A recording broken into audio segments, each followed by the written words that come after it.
The moment my mother said those words, "Sarah will handle all the expenses, as usual," while pointing at a detailed budget spreadsheet projected on the wall, I felt something inside me snap, not break. Snap. Like a rubber band that had been stretched for years, finally reaching its limit. The room was silent, except for the hum of the overhead projector displaying their grand plan for a family catering business, complete with startup costs, equipment purchases, and my name listed as the primary investor. My sister Jessica sat there nodding enthusiastically, already planning her role as the, quote, creative director, while my brother Marcus slouched in his chair, grinning because he'd just been assigned the title of operations manager, despite never holding a job for more than 3 months. What they didn't know was that my work laptop was sitting open on the table beside me, and I had accidentally hit the record button when I opened my note-taking software. Every word of their financial ambush was being captured in crystal clear audio. And what I did next wouldn't just expose their greed. It would shatter the carefully constructed illusion that I was the family's willing ATM machine. But before we jump back in, tell us where you're tuning in from, and if this story touches you, make sure you're subscribed, because tomorrow, I've saved something extra special for you. The thing about being the designated family provider is that it doesn't happen overnight. It's a slow, insidious process that starts with small requests and gradually escalates until you're funding everyone else's dreams while your own bank account bleeds dry. My name is Sarah Mitchell, and for the past 5 years, I've been the unofficial financial backbone of a family that treats my success as their personal lottery win. It all started when I landed my first real job as a project manager at TechFlow Solutions here in Riverside, Ohio. I was 27, finally making decent money after years of scraping by through college and entry-level positions. The salary wasn't extraordinary. $65,000 initially, now up to $85,000, but it was more than anyone in my family had ever made consistently. More importantly, I was single, which apparently translated to available funds in the Mitchell family dictionary. My sister Jessica had always been the golden child, the one who did everything right according to our parents. She married David Turner, a successful attorney, right after college, and moved to Willowbrook Estates, the kind of gated community where the houses have circular driveways and 3-car garages. Her life looked perfect from the outside. Instagram-worthy kitchen, designer handbags, annual trips to Europe. What our parents conveniently ignored was that despite Jessica's household income being well over $200,000 a year, she never had money to help the family. There was always some excuse. The mortgage on their $400,000 house, David's student loans from law school, the expense of maintaining their image in the legal community. Then there was Marcus, my younger brother, who had turned living with our parents into an art form. At 29, he had never held a steady job, never paid rent, and never met a get-rich-quick scheme he didn't want to try. His room at home looked like a teenage boy's bedroom frozen in time, complete with video game posters and clothes scattered across every surface. Our parents called his unemployment finding himself, and his constant financial needs temporary setbacks. When I called it what it was, mooching, I was labeled as unsupportive and jealous of his entrepreneurial spirit. Our parents, Linda and Robert Mitchell, had somehow convinced themselves that raising children entitled them to lifelong financial support from whichever kid happened to be successful. They had bought into the twisted logic that because they had fed, clothed, and housed us during childhood, we owed them indefinite payback.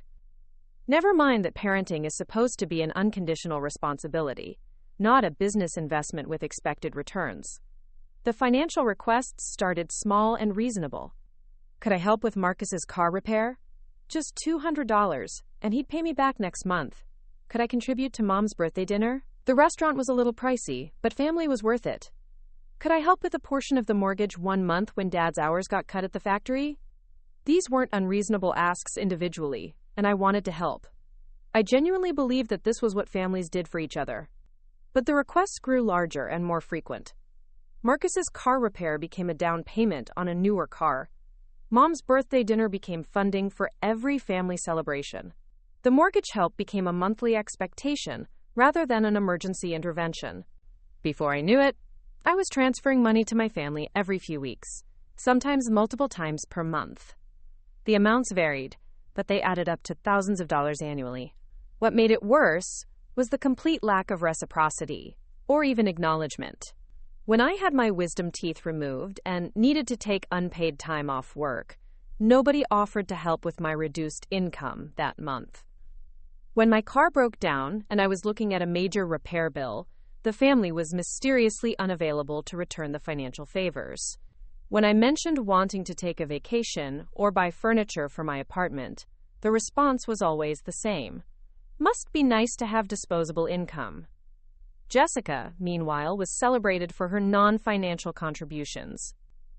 She hosted Christmas dinner at her beautiful house, which somehow counted as giving back to the family despite the fact that I was usually expected to bring expensive wine and side dishes.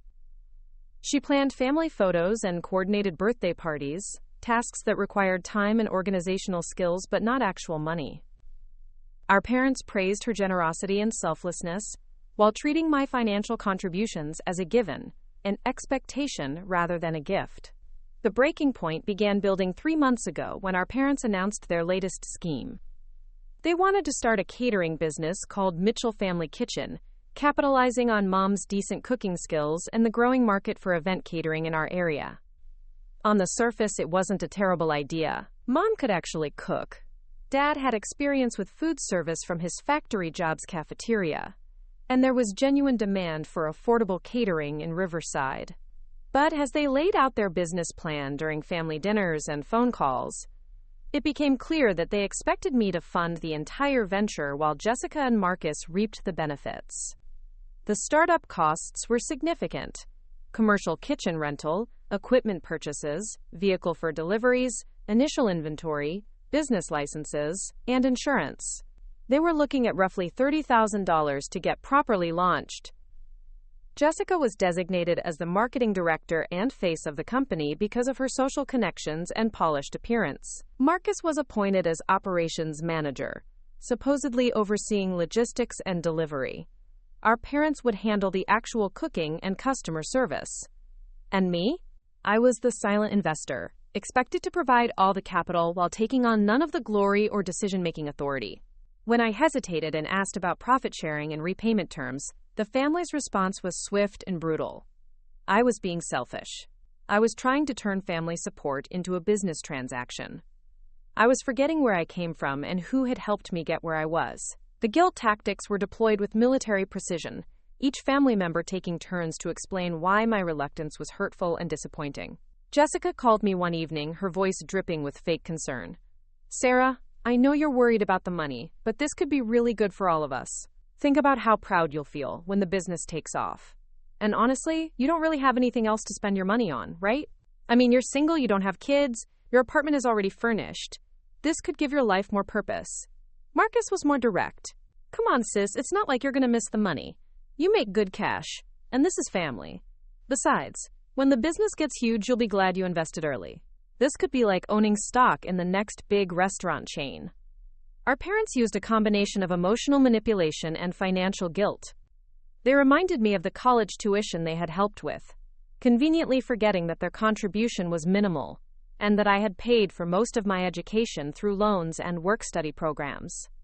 They talked about how they had sacrificed for years to give us opportunities, as if providing for children was some extraordinary act of charity rather than basic parental responsibility. The pressure intensified over several weeks. Family group texts became daily reminders about business opportunities and startup timelines. Casual conversations were steered toward catering success stories and the potential for financial growth. Jessica started sending me real estate listings for larger apartments, suggesting that business profits could help me upgrade my living situation. The message was clear. Funding their dream was not just expected, but inevitable. My best friend Monica Chen could see the stress building. We worked together at TechFlow, and she had watched me take increasingly frequent financial calls from family members during lunch breaks.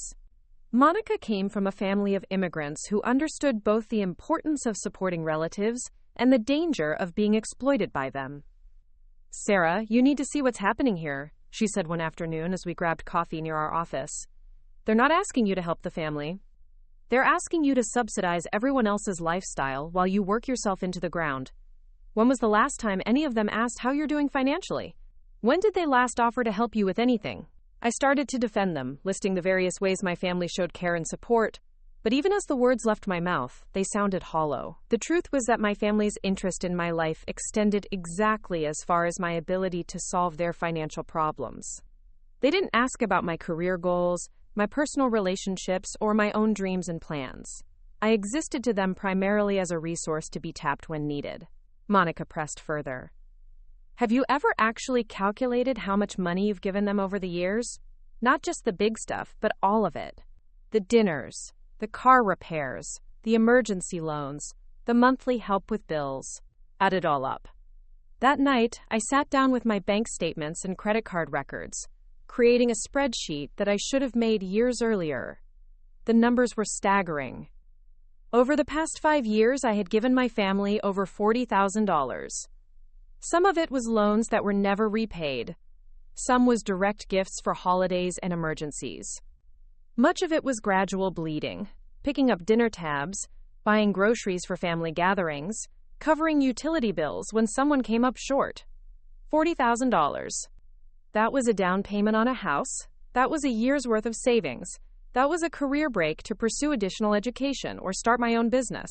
That was security, opportunity, and freedom that I had handed over to people who saw my generosity as an entitlement rather than a gift. The spreadsheet also revealed another painful truth. The financial support was entirely one-directional. In 5 years, my family had never offered to help me with anything meaningful. No assistance when I was between jobs briefly after college. No support when I had medical expenses. No offers to help with my own car repairs or apartment deposits. My role in the family was purely functional. I was the ATM, not the daughter or sister.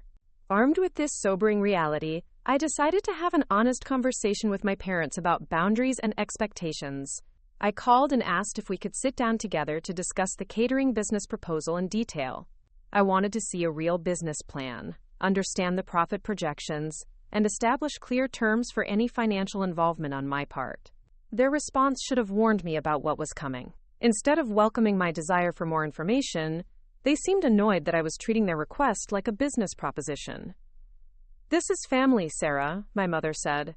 We shouldn't need contracts and formal agreements. We trust each other. But I persisted, and we scheduled a family meeting for the following Saturday afternoon.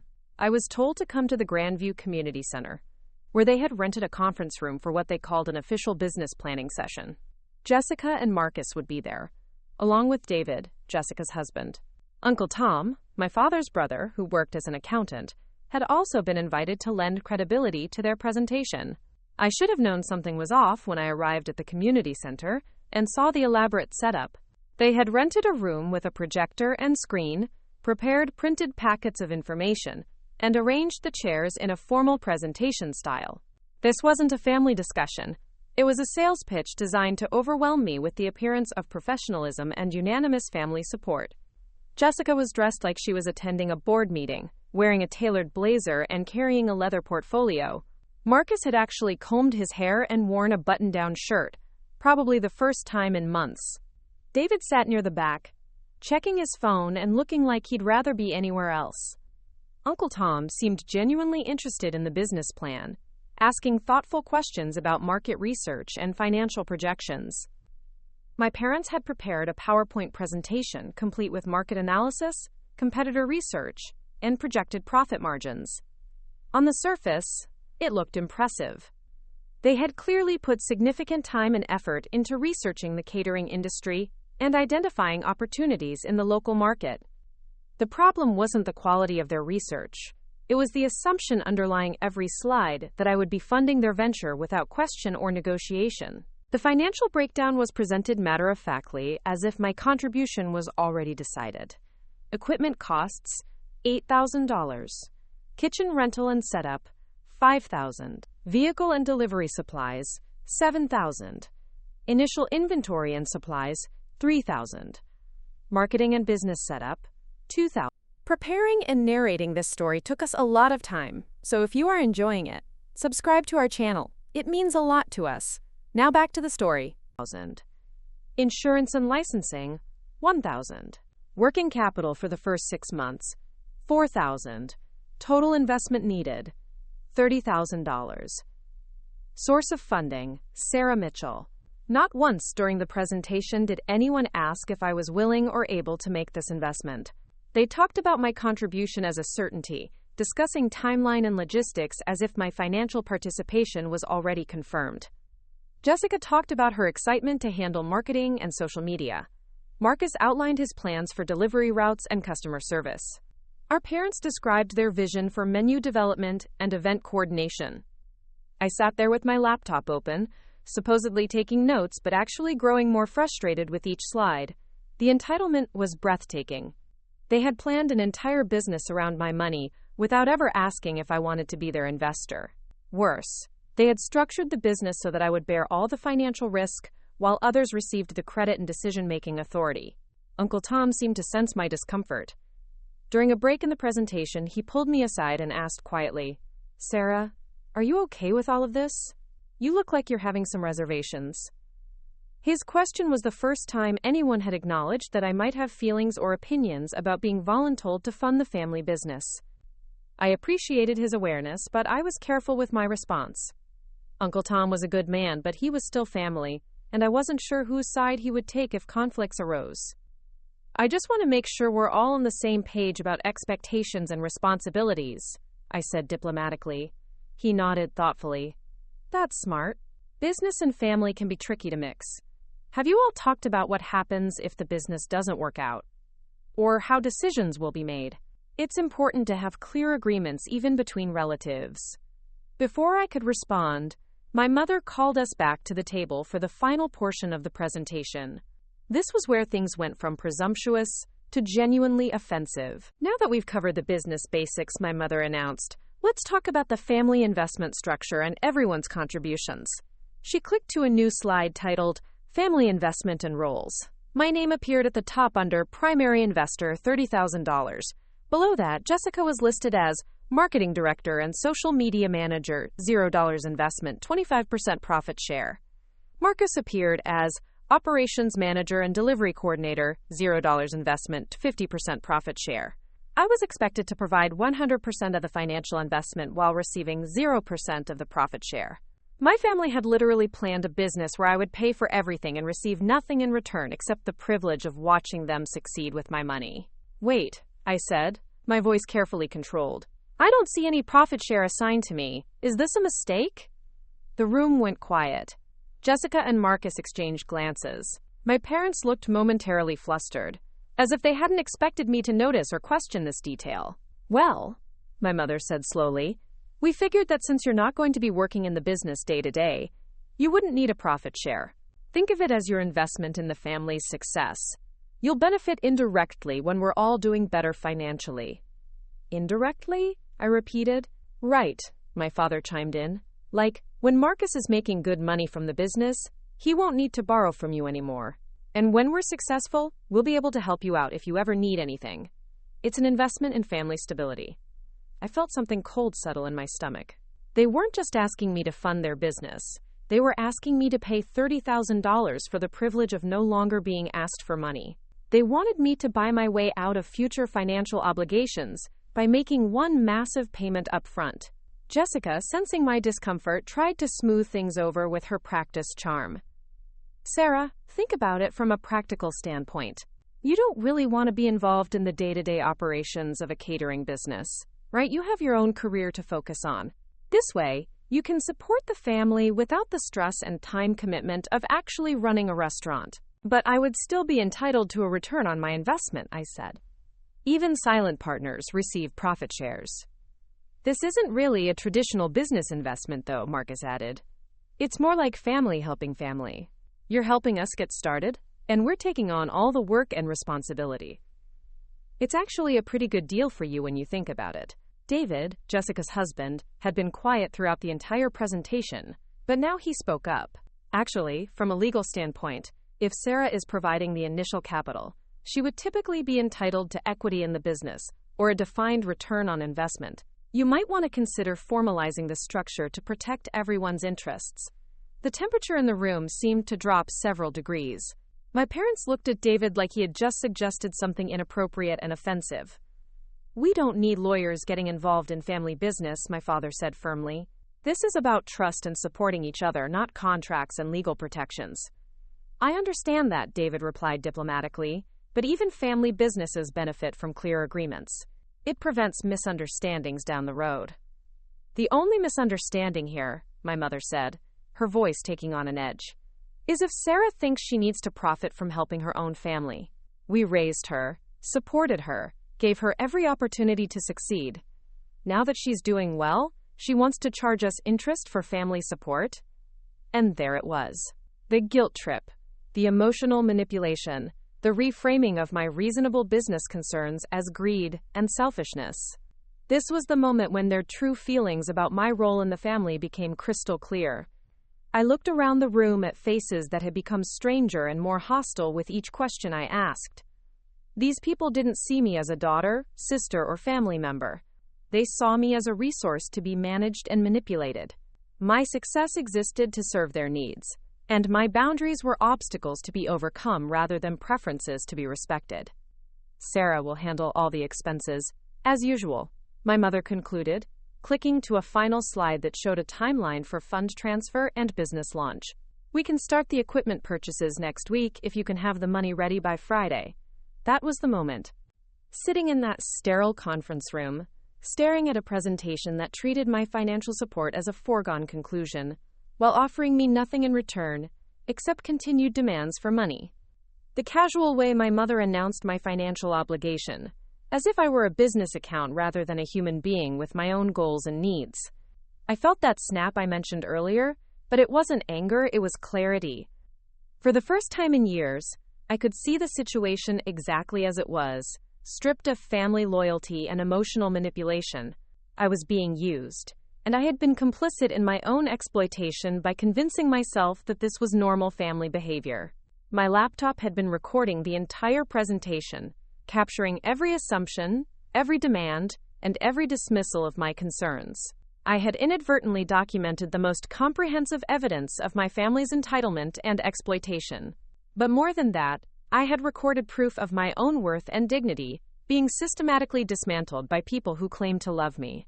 As my mother continued outlining their timeline for spending my money, I quietly saved the recording file and began planning my exit strategy.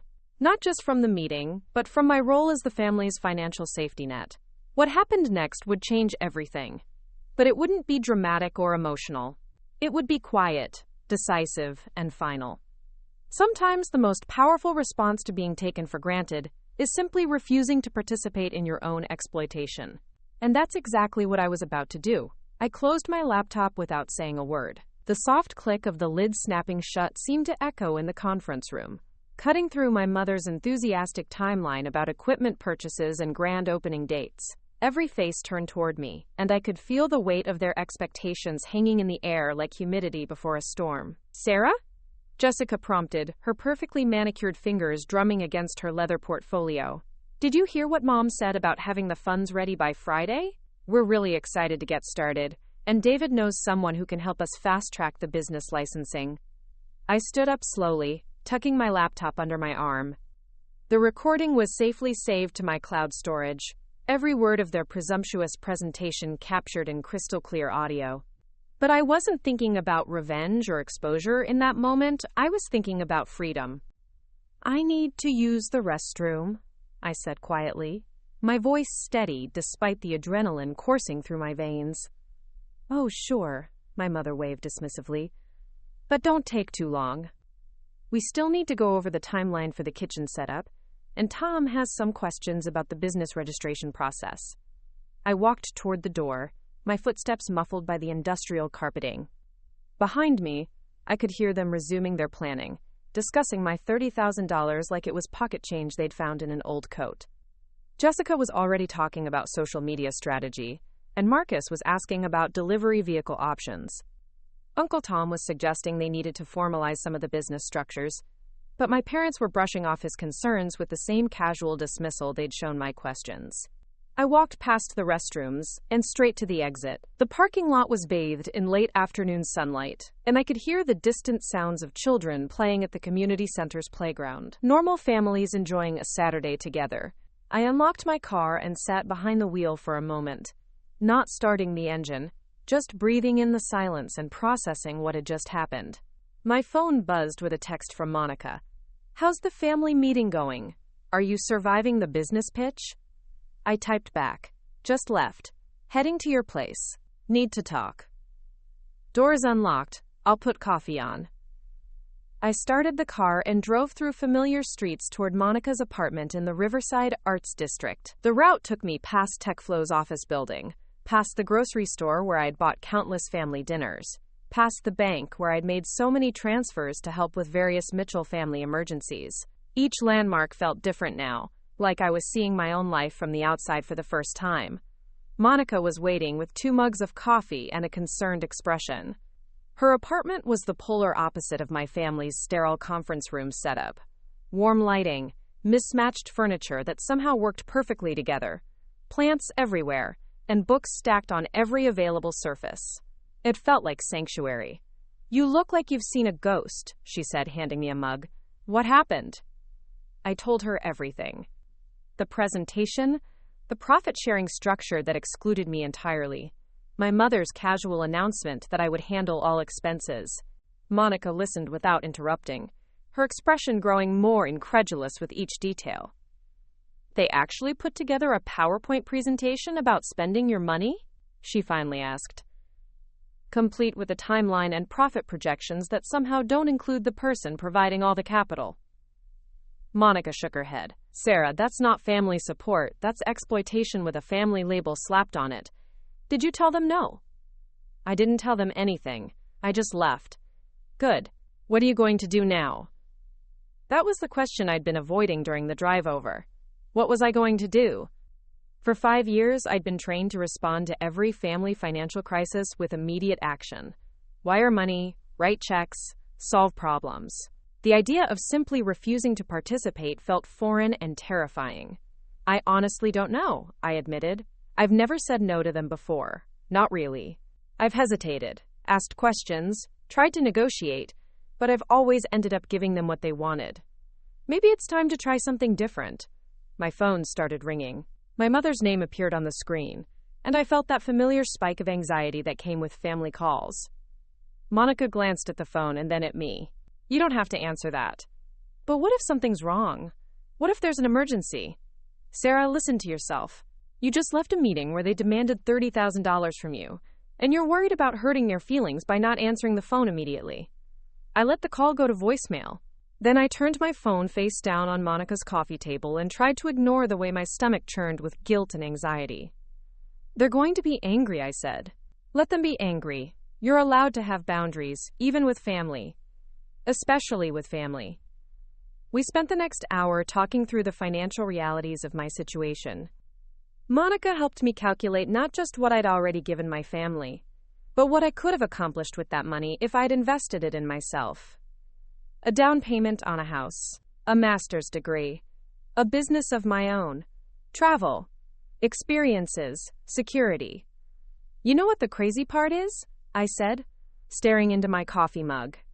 I actually convinced myself that I was being generous, that this was what good daughters and sisters do. But generous implies choice, right? This wasn't generosity. This was taxation without representation. My phone buzzed with text messages.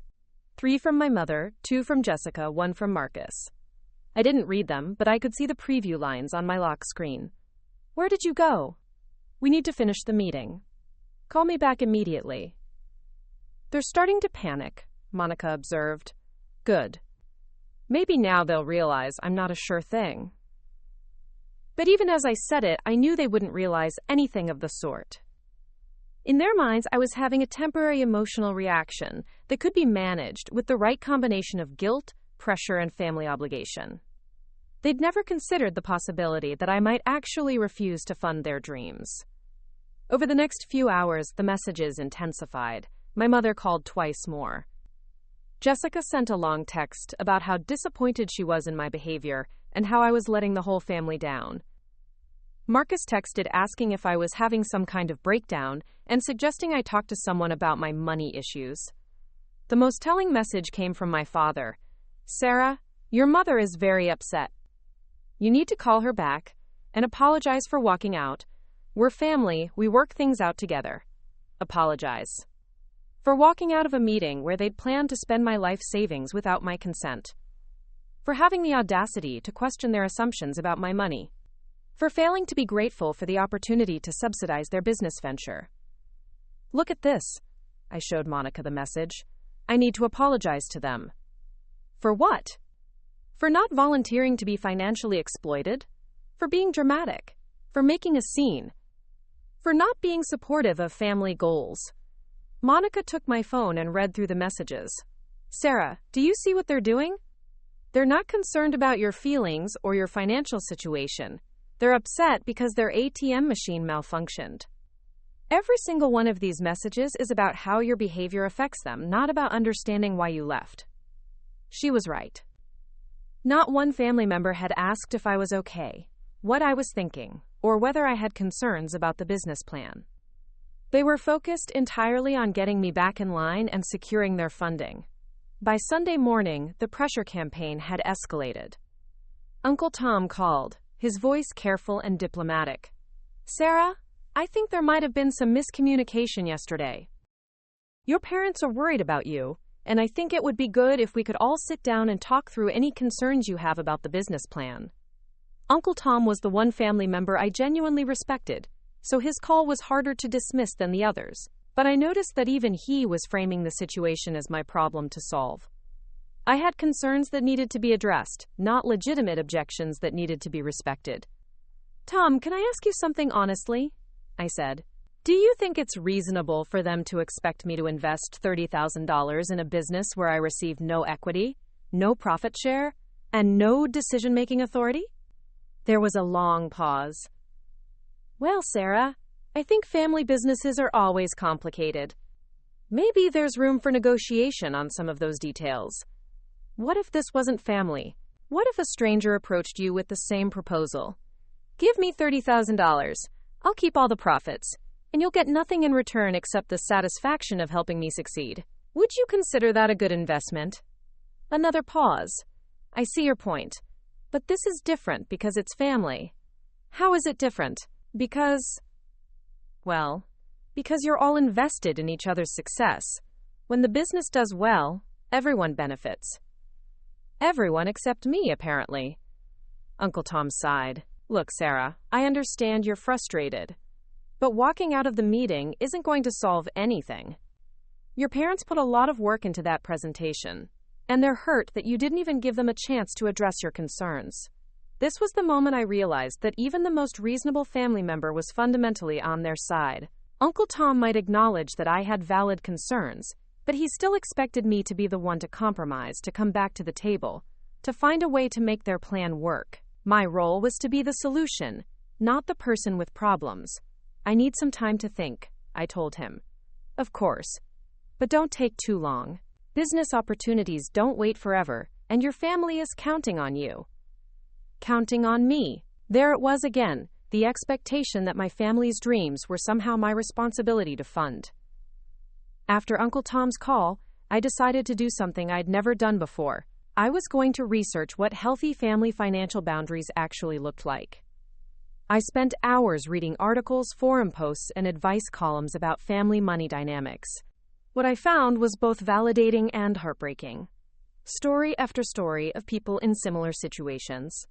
Adult children being treated as family banks. Successful siblings expected to fund everyone else's lifestyle. Parents who viewed their children's achievements as family assets to be managed and distributed. The common thread was always the same: one person's success being treated as a family resource rather than individual accomplishment. I also discovered something important. Saying no to family financial demands didn't make someone selfish or ungrateful. It made them financially responsible. Every financial advisor, therapist, and family counselor emphasize the same point. Healthy families don't have designated ATM members. Monica came over Sunday evening with takeout Chinese food and a bottle of wine. We spread the food across my coffee table, and I shared what I'd learned from my research. It's like I've been living in an alternate reality, I said, twirling lo mein around my chopsticks. I thought this was normal. I thought successful family members were supposed to support everyone else financially. How are you feeling about everything now? Clearer. Still guilty, but clearer. I keep thinking about what my life could look like if I stopped giving them money. I could buy a house. I could travel. I could start my own business. I could save for retirement without panicking about whether I'll have enough. Those sound like good problems to have. But I also keep thinking about Marcus living in my parents' basement forever, because no one's going to enable him anymore. And my parents struggling with bills because they've built their budget around my contributions. Sarah, those aren't your problems to solve. Marcus is 29 years old. If he needs financial support, he can get a job like every other adult. Your parents are in their 60s. If they can't afford their lifestyle, they can downsize or adjust their spending. You're not responsible for managing other people's financial choices. But what if they really need help? What if there's a genuine emergency? Then they can ask for help like normal people do, with respect, honesty, and gratitude, not with demands, guilt trips, and expectations. There's a huge difference between, could you help us with an emergency, and you're going to fund our business venture whether you want to or not. Monday morning brought a new escalation. Jessica called me at work, which she'd never done before. I was in the middle of a project meeting when my phone rang, and I almost didn't answer. But the persistence of the call made me worry that something might actually be wrong. Sarah, we need to talk. Jessica's voice was tight with barely controlled frustration. This whole situation is getting ridiculous. Mom cried herself to sleep last night, and Dad is furious. You're tearing this family apart over money. I'm tearing the family apart? Yes, by being selfish and stubborn. Look, I get that you have some concerns about the business plan, but walking out of the meeting was childish and hurtful. You embarrassed Mom and Dad in front of Uncle Tom and David. Jessica, they planned an entire business around my money without asking if I wanted to invest. How is that not embarrassing? Because it's family, Sarah. We're supposed to support each other. And honestly, you don't exactly have a lot of other financial obligations. You're single, you don't have kids. Your lifestyle is pretty simple. It's not like this money is going toward anything important. There it was. My life, my goals, my financial security, none of it was important because I didn't have the right kind of responsibilities. Because I wasn't married with children, my money was somehow more available for family use. My financial security is important to me, I said.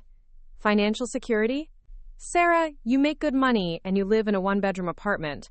How much security do you need? This business could be good for all of us, but you're too selfish to see beyond your own bank account. If the business is such a good investment, why don't you and David fund it? Because we have actual responsibilities. We have a mortgage, car payments, David's student loans. We're planning for our future, maybe starting a family. We can't just throw money around like some people. The double standard was breathtaking. Jessica's expenses were legitimate responsibilities that prevented her from investing in the family business. My expenses were selfish lifestyle choices that should be minimized to free up money for family use. I have to get back to work, I said. Sarah, don't hang up. We need to figure this out. The family meeting is rescheduled for Wednesday evening. You need to be there, and you need to come with a better attitude. I didn't agree to another meeting. You don't get to just opt out of family, Sarah. Wednesday at 7. Mom's making dinner, and we're going to work through this like adults. She hung up before I could respond, leaving me sitting in my office with the phone still pressed to my ear and a growing realization that this was never going to end. They would keep scheduling meetings, keep making demands, keep applying pressure, until I gave them what they wanted. The only way to stop the cycle was to stop participating in it entirely. I spent my lunch break writing an email, not to my family, but to myself. I titled it, Financial Boundaries and Family Relationships, and I laid out everything I'd learned about my situation. The patterns of financial exploitation, the emotional manipulation tactics, the way my success had been reframed as a family obligation rather than personal achievement. Then I wrote out what I wanted my life to look like. A house of my own, financial security for retirement, the ability to travel and pursue hobbies without calculating whether I could afford to help with the next family emergency, professional growth without the stress of supporting multiple households, relationships based on mutual respect rather than financial utility. The email was 10 pages long by the time I finished. I saved it as a draft and returned to work, but throughout the afternoon I kept thinking about the life I'd described. It wasn't extravagant or unrealistic. It was the kind of life that most people in my financial situation would consider normal and achievable. The only thing standing between me and that life was my family's expectations. Tuesday evening, my mother called. Her voice was different, softer, more vulnerable. This was her trying a new approach after the anger and demands hadn't worked. "Sarah, honey, I need you to help me understand what's happening. I feel like I've lost my daughter, and I don't know what I did wrong." The guilt hit me like a physical force. This was my mother, the woman who had raised me, who had celebrated my achievements and comforted me through disappointments. She sounded genuinely hurt and confused, and every instinct I had screamed at me to apologize and fix whatever I had broken. "Mom, I'm not lost. I'm just trying to figure out some things about boundaries and financial expectations." "Boundaries? Sarah, we're family. We don't need boundaries between us. We trust each other and take care of each other. That's what love is." "But Mom, taking care of each other should go both ways. When was the last time anyone in the family helped me with anything financial?" "Well, honey, you don't really need help. You're doing so well for yourself. We're proud of how successful you've become, and we know you want to share that success with the people who love you." "What if I wanted to buy a house? Would the family help with the down payment?" "Sarah, you know we don't have that kind of money. But if you really wanted a house, you could afford one yourself. You make good money. What if I lost my job and needed help with rent and groceries?" "Well, that's different. That would be an emergency. But you're not going to lose your job, and even if you did, you'd find another one quickly. You're smart and capable. So the family would help me if I was failing, but not if I'm succeeding? That's not fair, Sarah. We're not asking you to help because you're failing. We're asking because you can, and because this business could be really good for all of us. Don't you want to see your family succeed?" The conversation continued for another 20 minutes, with my mother deploying every guilt tactic in her arsenal. She talked about the sacrifices she and my father had made for their children. She reminded me of times they had helped me when I was younger.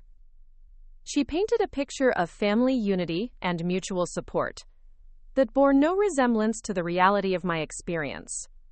But throughout the conversation, I noticed something important. Every argument she made was about what I should do for the family, not about what the family could do for me. Even when she talked about mutual support, the examples were always one-directional. I should support Marcus until he got on his feet. I should help my parents with their financial goals. I should invest in Jessica's marketing abilities. When she finally asked the direct question, "Will you come to dinner Wednesday and help us move forward with the business?" I surprised myself with my answer. "No, Mom. I won't." The silence stretched for what felt like forever. "What do you mean, no?" "I mean, I'm not going to fund the catering business, and I'm not coming to another meeting about it." "Sarah, you can't be serious. This is your family." "Yes, it is. And that's exactly why I shouldn't be the only one expected to take financial risks for everyone else's benefit."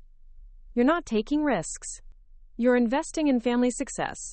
Mom, an investment implies a return. You're asking me to give you $30,000 in exchange for nothing? That's not an investment. That's a gift you feel entitled to. How can you talk about your own family like we're strangers? Like we're trying to cheat you? Because you're asking me to fund your dreams while dismissing my concerns and offering me nothing in return. If David's law firm partners approached him with the same deal, he'd laugh them out of the room. That's completely different. How? Because David's partners aren't family. They don't love him and want the best for him like we do for you. If you love me and want the best for me, why are you trying to pressure me into a bad financial decision?"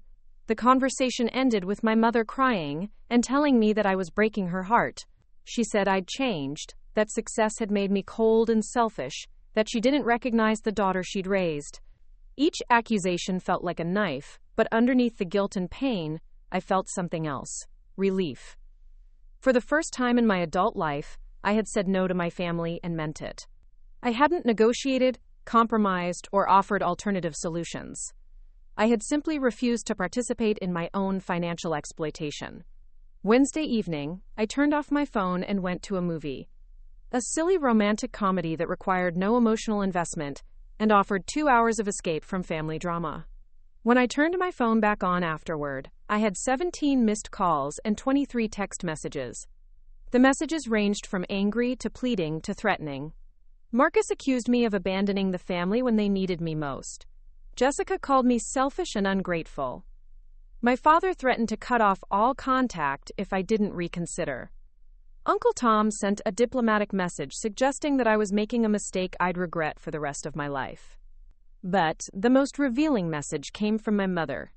Sarah, if you don't help us with this business, we're going to lose the house. Your father's hours have been cut, and we can't make the mortgage payments without help. Do you really want your parents to be homeless because you're too selfish to help family?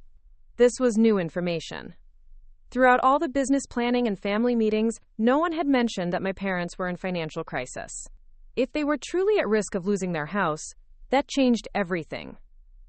Emergency assistance for housing was completely different from funding a business venture. I called Uncle Tom, the only family member I trusted to give me straight answers.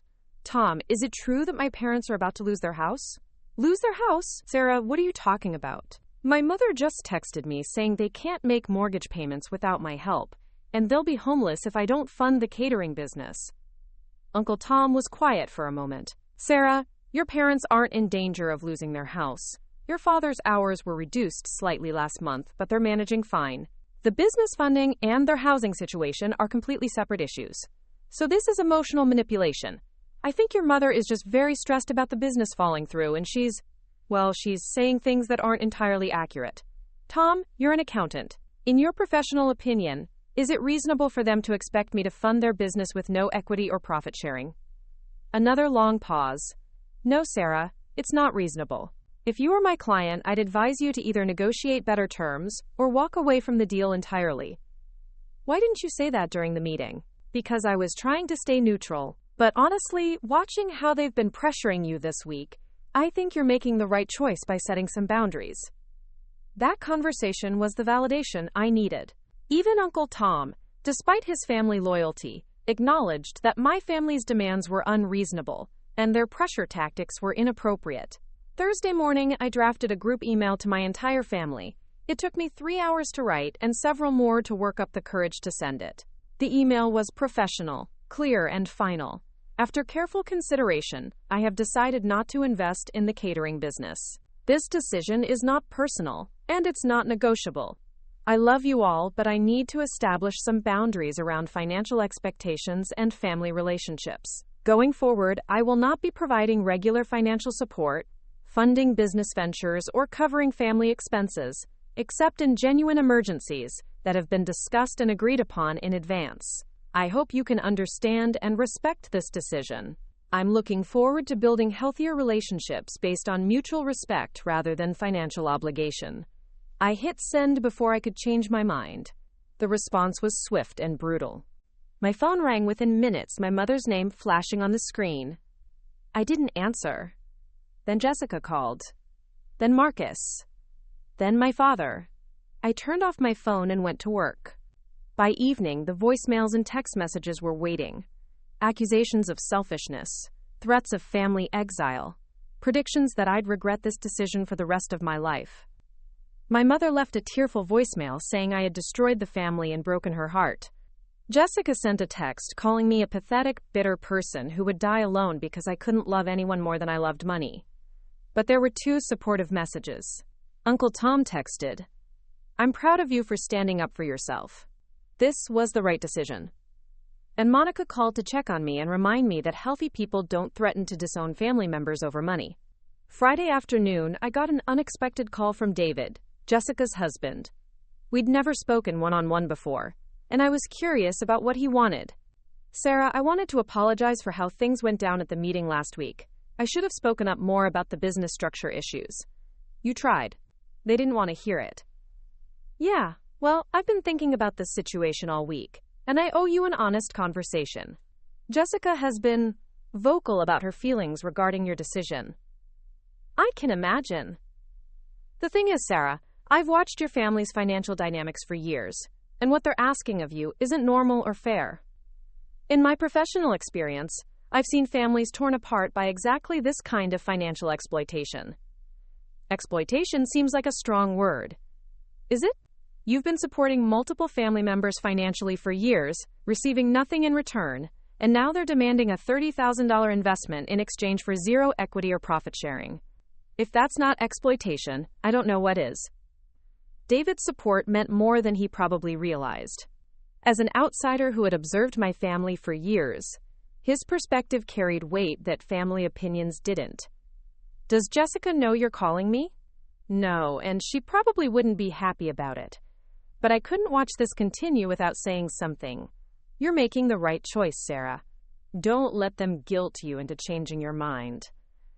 That weekend, I did something I hadn't done in years. I went house shopping. Not seriously, just browsing open houses and getting a feel for what I could afford if I stopped sending money to my family every month. The numbers were startling. With my current income and savings rate, plus the money I'd no longer be giving away, I could qualify for a mortgage on a nice 2-bedroom house with a yard. I found myself standing in the kitchen of a charming craftsman bungalow, imagining cooking breakfast in my own space, hosting friends for dinner, having a garden. The life I could build if I prioritized my own financial goals instead of everyone else's. The realtor, a friendly woman named Carol, noticed my interest. This one's been on the market for a few weeks, but it's in great condition. Are you pre-approved for a mortgage? Not yet, but I'm thinking about it. Well, if you're serious, I'd be happy to connect you with a lender. The market's good right now for buyers in your price range. I took her card and promised to call if I decided to move forward. Walking back to my car, I felt something I hadn't experienced in years. Excitement about my own future. That excitement carried me through the rest of the weekend and into the following week. I started making plans that had nothing to do with family obligations. I researched graduate programs that could advance my career.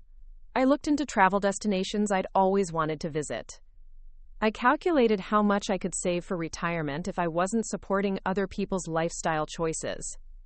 The family pressure continued, but it felt different now. Less overwhelming, more manageable. I had a vision of what my life could look like, and that vision was more compelling than their guilt trips and manipulation. 2 weeks after sending my boundary-setting email, I got a call from Monica with news that changed everything. Sarah, you need to see this. I'm sending you a link right now. What kind of link? Just open it and call me back. The link led to a social media post from Marcus. He was announcing the launch of Mitchell Family Kitchen, complete with photos of commercial equipment and a professional-looking logo. The post thanked family and friends for their support and promised that the catering business would be serving the Riverside area starting next month. I stared at the screen in confusion. How had they launched the business without my funding? Had they found another investor? Had they scaled back their plans to something more affordable? The answer came in the comment section. Jessica had shared the post with her own commentary. So proud of my family for making this dream a reality. Sometimes the people you expect to support you the most let you down, but real family finds a way to make things work. The implication was clear.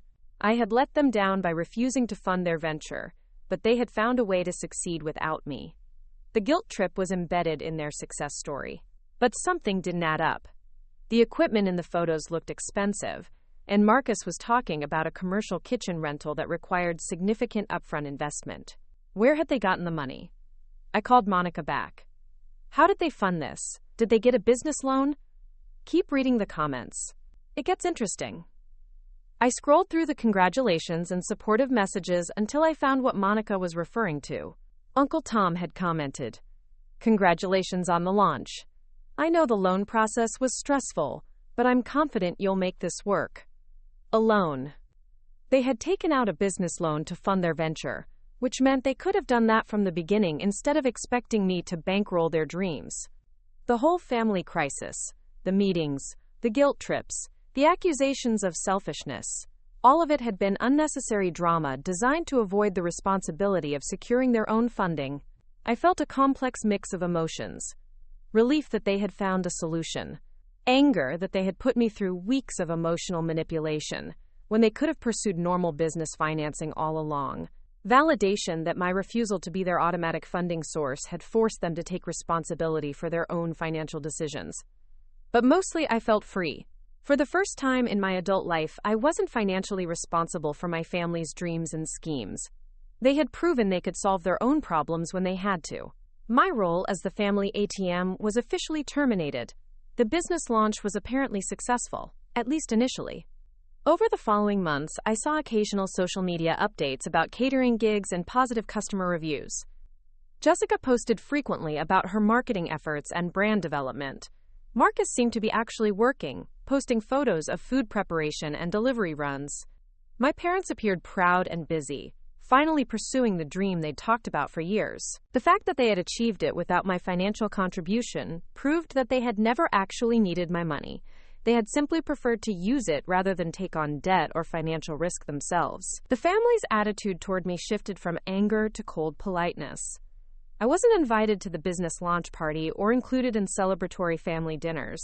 Holiday gatherings became awkward affairs where my presence was tolerated but not welcomed. The message was clear. I had failed to meet their expectations, and there would be consequences for my selfishness. But I was surprisingly okay with those consequences. The family relationships I lost weren't built on love and mutual respect. They were built on financial utility and obligation. The people who truly cared about me as a person, like Uncle Tom and Monica, remained supportive of my decision. 6 months after the family meeting that changed everything, I closed on my first house. A 3-bedroom craftsman bungalow with original hardwood floors, a renovated kitchen, and a backyard perfect for gardening. The down payment came from the money I would have otherwise given to my family, and the monthly mortgage was easily manageable without the constant drain of supporting other people's lifestyle choices. Uncle Tom helped me with the paperwork and gave me a housewarming gift, a framed photo of the key ceremony with a note that read, "Congratulations on building the life you deserve." Monica threw me a housewarming party, inviting coworkers, college friends, and neighbors.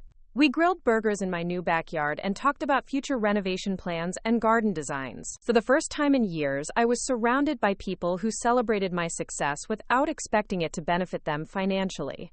My family's catering business continued to operate, though I heard through Uncle Tom that it was struggling with the loan payments and operating costs. The financial realities of running a restaurant were more challenging than their optimistic projections had suggested. But those struggles weren't my responsibility to solve, and I felt no guilt about their difficulties. Marcus eventually found steady employment with a food service company, apparently having discovered a work ethic through necessity. Jessica's marriage hit some rough patches, possibly related to the financial stress of her family's business ventures. My parents seemed to age rapidly under the pressure of entrepreneurship and debt management. None of their challenges were my fault, but none of their solutions were my responsibility either. I had learned the difference between helping family and enabling dysfunction, between generosity and exploitation, between love and financial obligation. A year after walking out of that conference room, I received an unexpected text from my mother. It was simple and direct. "I saw that you bought a house. Congratulations. It looks beautiful." I stared at the message for a long time before responding, "Thank you. I'm very happy here." It wasn't forgiveness or reconciliation, but it was acknowledgement. Maybe even a hint of understanding that my financial independence had led to genuine happiness, rather than the loneliness and regret they had predicted. The recording of that family meeting remained saved on my laptop, a reminder of the moment I chose my own financial future over family expectations. I never shared it publicly or used it as evidence of their unreasonable demands. It served a different purpose. Proof that I had made the right decision to walk away from a situation designed to exploit my success for everyone else's benefit. Sometimes, the most powerful response to being taken for granted is simply refusing to participate in your own exploitation.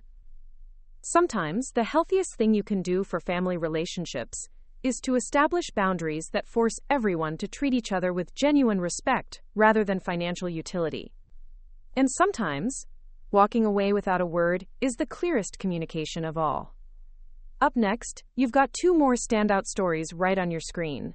If this one hit the mark, you won't want to pass these up. Just click and check them out.